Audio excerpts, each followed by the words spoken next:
Olha.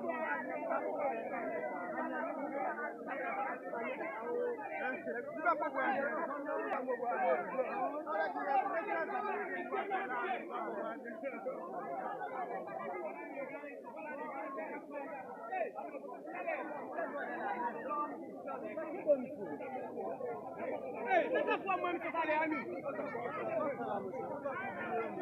Hey, Ilovic, tu puoi toccare Ilovic.